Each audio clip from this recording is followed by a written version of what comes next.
Well, hey, everybody. Welcome back to Captain's Log. So, Nathan and I are here. We're actually going to do a two-part series just kind of talking about our life and our ministry and how we got to this point. And so today Nathan will be chatting, and then next week, I'll be taking the reins and chatting about my life, because we kind of figured half of you probably know a little bit about me and half of you probably know a little bit about Nathan. So we figured we bring you into our story. So Nathan, my wonderful husband, how and when did you get saved / baptized? Tell me about your early childhood life. Tell you about my childhood. Briefly. Well, on September 16th, 1998, I was born. Oh, you know the date. Oh, wow. Of your birth. Oh, not of your salvation. Oh, no. Well, I know that date too, but that's not the date I was talking about. Sorry, continue on. That was supposed to be a joke, and it didn't end up being the joke that I thought it would be. Anyway, so I grew up in a Christian home with two sisters, one older, one younger. And I tell people that means I got the joy of being an older brother and a younger brother, and I got to bug my sisters in different ways, which was a lot of fun for me. I don't know what they would have to say about that, but I enjoyed it. Probably not that. I thought it was a lot of fun. But anyway, growing up, I can't remember a time that we didn't go to church. It was just kind of always a part of our family life. And growing up, I was kind of like your stereotypical Sunday school kid. I went to Sunday school and I knew all the answers would probably be God, Jesus, or Bible. Oh, so smart there. Yeah. So I was a pretty good kid, and I liked to do sort of what I was told, a little bit of a teacher's pet that way. And I remember one time when I was about 5 years old in Sunday school, the teacher was talking about asking Jesus into our heart, and that was something that we should do. And so later that afternoon, I remember I went home and I sort of knelt at the stairs in our front hall. And I prayed that little prayer, Jesus, please come into my heart. But the issue was, in that moment, I was kind of doing it just because the teacher said that it was something I should do. There was really no part of me that understood what I was doing. And so for years and years, I wasn't really sure if that stuck. And like, I remember growing up, as I would walk to school, I would maybe pray that prayer about 17 different times, like, just in case you didn't hear it last time, like, Jesus, please come into my heart this time. Oh, yeah, the classic, keep praying it. Oh, yeah. Yeah, so that went on for a number of years. Like, I was always a decently good kid. Again, I knew all the answers, but I never really understood what the gospel was or how that impacted my life. And so this went on until I was about in grade 6, and it was a summer coming up to a certain youth event. It was a week-long thing. We called it Summer Sizzle. And this is at West Highland, correct? Yeah, West Highland. This is at West Highland. And so for that week, each evening there was a different event. There'd be a speaker. We'd have a little devotional time with some small group in there, and then we would go go-karting or bowling or messy games night. And I remember the week leading up to this event, I was thinking a lot about my salvation, and that I was really not sure of, like, had God really heard me? Was that real? And I was actually really afraid that week, thinking about, like, what would actually happen to me if I died, and I didn't have a good answer for that. So the week before that youth event, I spent some time praying, God, if there is something I'm missing, just show it to me. Show me what I'm missing here. Wow. And so I went, and this was on the Wednesday night of that week. It was our messy games night. Personally, my favorite. I hated that night because we overlapped at the same church for a little while, and that was my least favorite night of all nights. I hated it. I thought it was great. It was disgusting, but so much fun. But the little devotional time we had beforehand, I'm sorry, this may not be as brief as it was supposed to be. No, you're good. You're good. We'll keep going. But the little devotional time beforehand, I don't remember really what the speaker was talking about, but I remember how he ended his little devotional. He ended it by asking sort of all of us as a youth group, are you sure you're going to heaven, and why or why not? So very point blank question there. Yeah. And that's sort of the question that he gave us to go into our small group time and chat about. And in our small group, this was in sort of like a back stairwell leading up to the balcony of the church. Our small group leader went around and asked each of us individually, "Are you sure you're going to heaven?"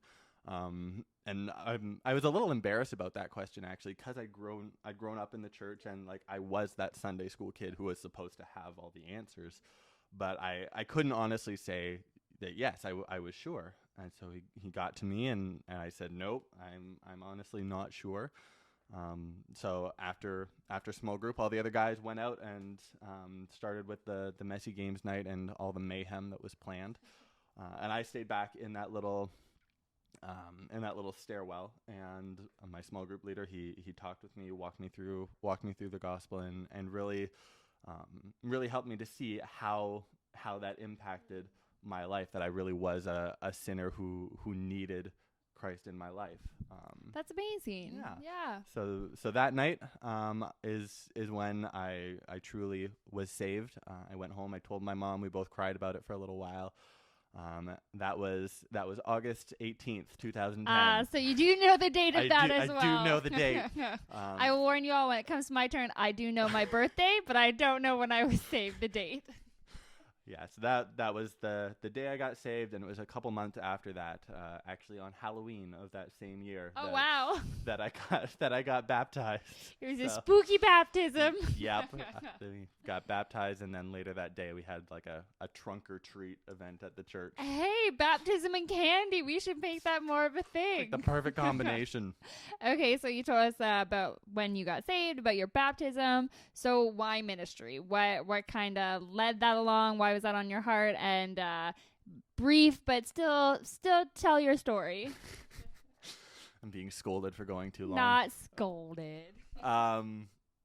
Yeah, so after I got saved, a couple years went by, and then as I was going into high school, my parents were recommending that I start into a leadership training program at a summer camp called Camp Carith. This is a Christian camp, and my older sister had gone before me, and really enjoyed it, loved this program, and so they thought this would be something that would be really good for me as well. And I was very unsure. Like I was very much a homebody. I didn't like being away from home. I was prone to homesickness. So this was a Oh, that's so sweet. Yeah. So it was a 3-week program of being away from home. So I was really unsure.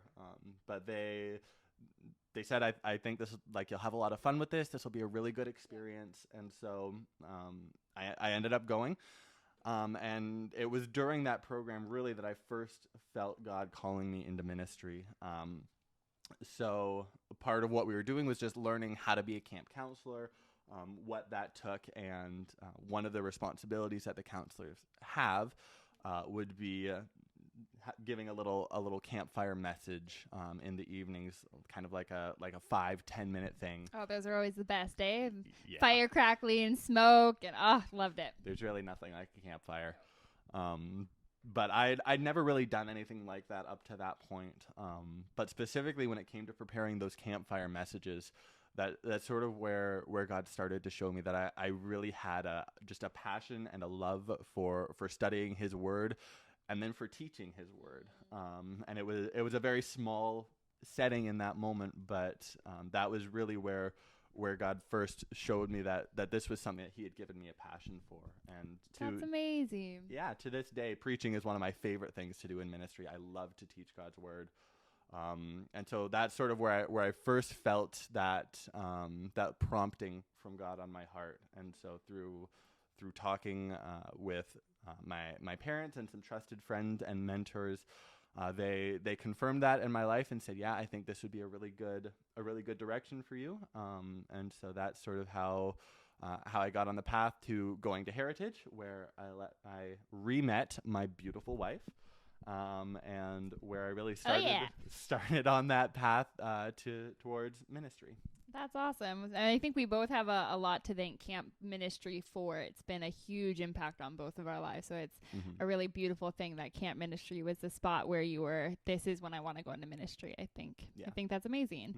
And so in our last minute or two here, what is your life verse, the verse that has impacted you? I know we all the verses are impactful and wonderful and beautiful, but the verse that has kind of propelled you forward, what was that for you?